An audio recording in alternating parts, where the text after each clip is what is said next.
ሰላም ቤተሰቦች እንዴት ቆያችሁ? ዛሬ በአዲስ ቪዲዮ ተመልሰናል።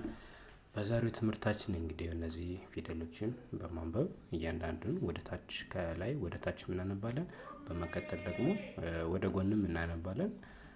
ይሄንን ካነበብን በኋላ እዚህ ጋር ያሉ ምሳሌዎችን ደግሞ እንሰራለን ማለት ነው። ስለዚህ ይሄን ቪዲዮ ላይክ በማድረግ ቻናላችንን ሰብስክራይብ በማድረግ ቤተሰብ ሁኑ መጀመሪያ ማለት ነው።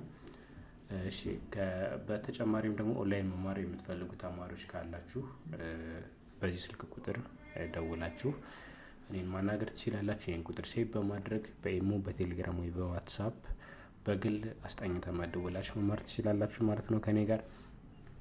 ስለዚህ አሁን ወደ ትምህርቱ እንሄዳለን። እቺ የመጀመሪያው ፊደል ነ ነች።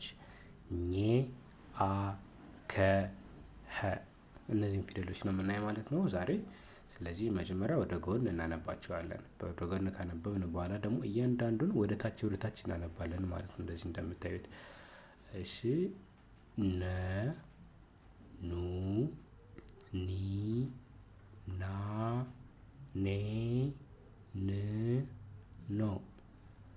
ወደ እንግሊዘኛው ስናነበው ደግሞ ነ ኤን ኢ፣ ኑ ኤን ዩ፣ ኒ ኤን አይ፣ ና ኤን ኤ፣ ኔ ኤን አይ ኢ፣ ን ኤን ብቻ፣ ኖ ኤን ኦ። እሺ ይሄ ኘ ነው። ኘ፣ ኙ፣ ኚ፣ ኛ፣ ኜ፣ ኚ፣ ኞ። ልድገመው። ኘ፣ ኙ፣ ኚ፣ ኛ፣ ኜ፣ ኚ፣ ኞ። አሁን ኘ ስንል ጂኤን ኢ ነው የምንለው። ኙ ጂኤን ዩ፣ ኚ ጂኤን አይ፣ ኛ ጂኤን ኤ፣ ኜ ጂኤን አይ ኢ፣ ኚ ጂኤን፣ ኞ ጂኤን ኦ። ይሄ ጂኤን የሚሉት ተመሳሳይ ናቸው ሁሉም ቦታ ላይ ማለት ነው። አ ኡ ኢ አ ኤ እ ኦ።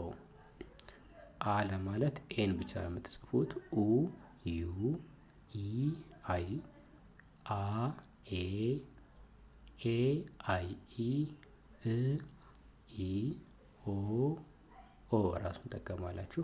አራተኛ ፊደል አ እና የአንደኛው አ ሲነበቡ ድምጻቸው ተመሳሳይነት ስላላቸው የምንጠቀማቸውም ኤ ነው። ለሌላው ግን እንደምታዩት የየራሱን ነው የምንጠቀም ማለት ነው። እ ለማለት ኢ እንጠቀማለን። ከ፣ ኩ፣ ኪ፣ ካ፣ ኬ፣ ክ፣ ኮ። እንድገመው። ከ፣ ኩ፣ ኪ፣ ካ፣ ኬ፣ ክ፣ ኮ።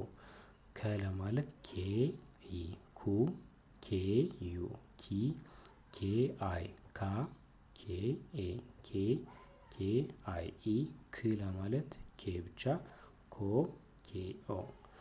ይሄ ደግሞ ሀ፣ ሁ፣ ሂ፣ ሃ፣ ሄ፣ ህ፣ ሆ። እንድገመው። ሀ፣ ሁ፣ ሂ፣ ሃ፣ ሄ፣ ህ፣ ሆ። ሀ ሲሆን ይሄኛው ፊደሎች ሲጻፉ ከሀ ፊደል ጋር ያው ተመሳሳይ ናቸው። የመጀመሪያው ብቻ ነች ሀ። ሀ ኤች ኢ፣ ሁ ኤች ዩ፣ ሂ ኤች አይ፣ ሃ ኤች ኤ፣ ሄ ኤች አይ ኢ፣ ህ ኤች ብቻ፣ ሆ ኤች ኦ። በጣም አሪፍ። አሁን ደግሞ በእነዚህ ፊደል የሚጀምረው ለምሳሌ በነ ፊደል የሚጀምር ይሄ ነ፣ ከዛ ጋ ዴ ነጋዴ ይላል። በነ የሚጀምር ይሄኛው ን ብ ንብ ንብ ይላል ማለት ነው። ይሄ ሞ ኚ ኚ እዚህ ጋር ስላለች ነው ኚ ፊደል። ሰኞ ስንል ደግሞ ኞ እዚህ ጋር ሰባተኛውን የኘ ሰባተኛ ፊደል እናገኛለን ማለት ነው። በአ የሚጀምር አንድ፣ አንድ አንድ ይላል እዚህ ጋር። ከዛ እቺ ፊደል እ፣ እኔ እኔ። በከቤቶች ኪሳራ ኪሳራ፣ ኪ ፊደል በዚህ ማለት ነው። ከሆነ ከ የመጀመሪያው። ይሄ ደግሞ ይኸው ይኸው። ሀን ስንጽፍ እዚህ ጋር ይቺ የመጀመሪያው ሀ ይኸው እዚህ ጋር እናገኛታለን። ይኸው ስንል ሀ ነው የምንል እዚህ ጋር ማለት ነው። ይኸው። ይሄ ደግሞ ይሄን ይሄን ይሄን፣ ሄ የምትባለውን ፊደል ይቺ ማለት ነው። አምስተኛ ይሄን ብለን እንጠቀማለን ማለት ነው። ይሄንን ይመስላል እንግዲህ። በሌላም ቪዲዮ እንገናኛለን በሌላ ቪዲዮ። ይሄን ዩቲዩብ ቻናል ደግሞ ሰብስክራይብ በማድረግ ቤተሰቡንን መማር የምትፈልጉ ተማሪዎች ካላችሁ እዚህ ጋር በሚታዩ ስልክ ቁጥር ተመዝግባችሁ መማር ትችላላችሁ ማለት ነው። ይህንን ሴቭ በማድረግ ኢሞ ላይ፣ ቴሌግራም ወይ ዋትሳፕ ላይ መደወል ትችላላችሁ ማለት ነው። እሺ መልካም ቆይታ። ሰላም ሁኑ።